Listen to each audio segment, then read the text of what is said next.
Okay, this video is going to be about converting to standard form. And you might wonder, why do we have to do that?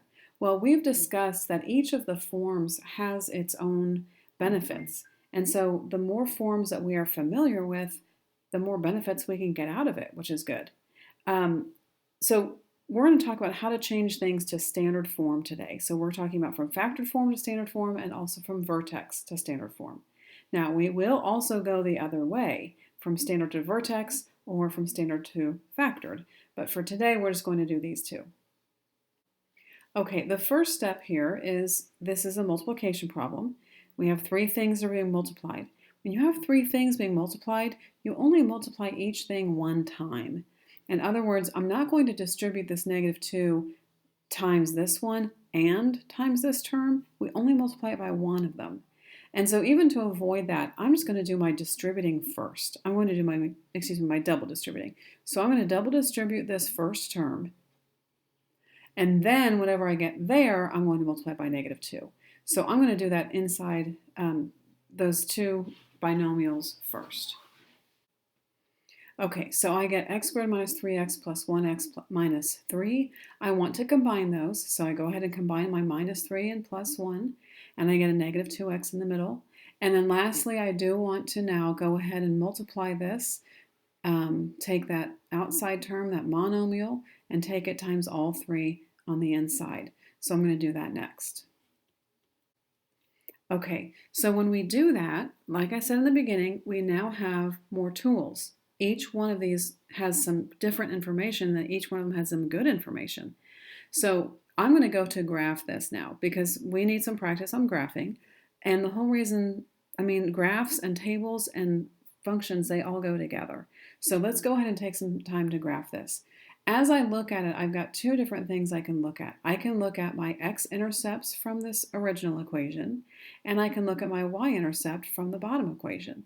I'm going to go ahead and graph all of those points that I know just from looking at it, no math involved.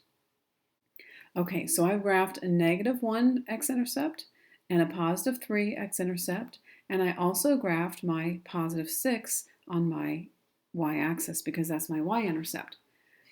I still don't quite have the vertex yet, so I do know that my axis of symmetry is here at +1.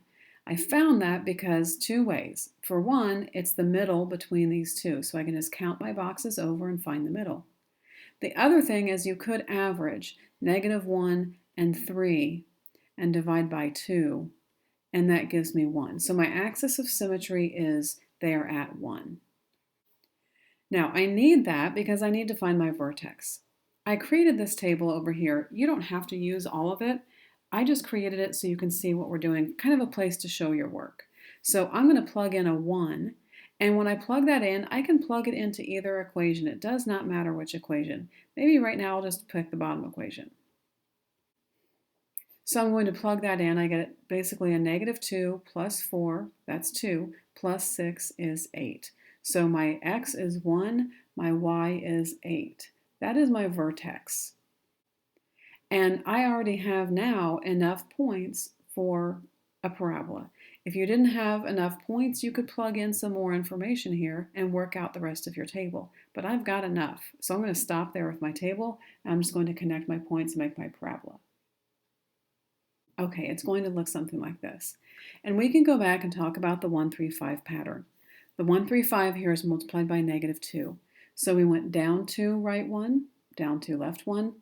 And then 3 times -2 is 6, so this should be down 6 and another box over, and down 6 and another box over. And it is. So it fits the pattern. It also fits the table. It fits with the x-intercepts here, and it fits with the y-intercept on this one. So that's how we convert to standard form. The main thing to remember here is you only distribute that -2 one time. And that probably is something worth writing down in the margin. Okay, let's go to the other form, which is vertex form to standard form. And once again, kind of a big thing here is, I'm going to change this in just a second, but one of the big thing here is what order do we go in? And so what I'm going to do is, can you do this on yours also? Will you add maybe like a +3 here?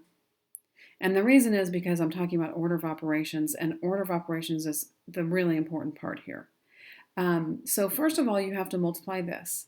And to multiply it, I'm going to like stick in an extra x minus 4 up here. Some of you don't need that. You can just visualize it, or if you already know the pattern, you can just do the pattern in your head. But if you need to, this way you can see what's going on. So for order of operations, and so that gives me x squared minus 8x plus 16. I still have the plus 3. I need to go another step, at least one more step, probably a couple more steps. But my first step is, my next step actually, is multiplication. So I have to multiply that 1/2. So I have to distribute that 1/2 to everything. So you get 1/2 x squared minus 4x plus 8. I just put it in parentheses to kind of separate it out, but we still have to do one more thing. And that one more thing we need to do is add 8 and 3 together. And so I get h of x is 1/2 x squared minus 4x plus 11. Okay, let's go talk about the graphing.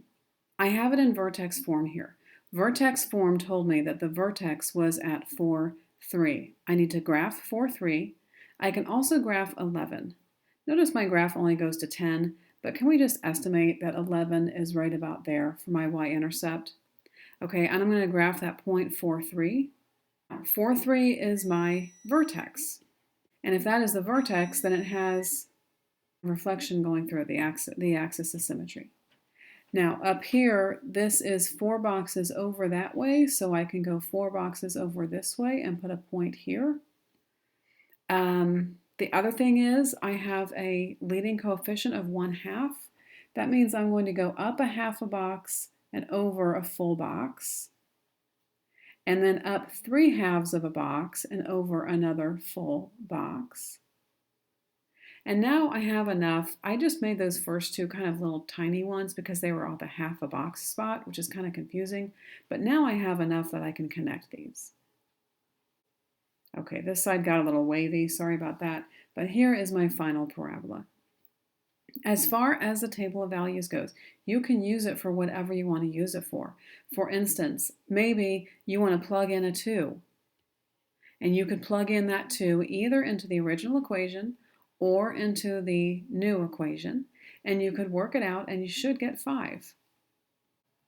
So for instance, the last time I plugged it into the standard form, I'm going to go plug it into this vertex form. If I plug in a 2, then I get 2 minus 4 is negative 2, squared is positive 4, 1/2 of 4 is 2, 2 plus 3 is 5. And that is 2, 5, and I do have a point there at 2, 5. So the table just allows you to plug in extra points if you want them. Sometimes you don't even need the table, but sometimes you do. Okay, so we have just done 2 different types of converting into standard form, factor to standard and vertex to standard. Let's take a minute to write some things down in the summary. Okay, usually I like to write down really a summary of what we did. And that one would be to only distribute one time. And maybe we should add to that we should follow order of operations. But the other thing that I wanted to write into ours is, why are we even doing this? And the reason why we are doing this is that each form has its own advantages. And if we can convert between forms, then we have access to more advantages. Because maybe you always forget how to do vertex form, but you know how to do standard form. Well, if you go ahead and change that over, then you've got options. Or maybe we know vertex form gives us the vertex, we know the standard form gives us the y-intercept, so we can plot those, and that helps us to graph our graph. So that's why we are doing this all together. Okay, again, we will cover this in class tomorrow. Make sure you write down any questions you have. If you weren't sure on order of operations or anything that I did along here, please write it down in the margins.